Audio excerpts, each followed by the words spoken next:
ఏం పావు ఇది? స్ప్రౌట్స్. ఏంది ఇంత మొలకలు వచ్చినాయిగా? చూడు ఎంత బాగా వచ్చినాయో, ఇంత మంచిగా పొడుగ్గా వచ్చినాయి చూడండి. ఏం చేస్తున్నావు ఇప్పుడు దీన్ని ఇప్పుడు సలాడ్ చేసి చూపిస్తాను చూడండి. ఎందుకంటే మామూలుగా ఈ స్ప్రౌట్స్ ఉత్తగా తినాలంటే కొంతమంది ఇష్టంగా తినలేకపోతారు కాబట్టి నేను దీన్ని సలాడ్ చేసి చూపిస్తాను ఇప్పుడు. దానికోసం ఇదిగో ముందుగా టమాటో, ఇదేనా నా బ్రేక్ఫాస్ట్ ఇదే అనమాట ఈరోజు. ఆనియన్, క్యారెట్,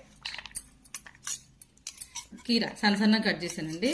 నెక్స్ట్ దీంట్లో కొద్దిగా స్ప్రౌట్స్ కొంచెం వేసుకోండి. ఓకే, నెక్స్ట్ ఇది pepper powder, salt, lemon juice కొంచెం, అంతే కలిపేసుకొని తినేసేయడమేనండి. This is my breakfast today. ఓకేనండి, ప్లీజ్ లైక్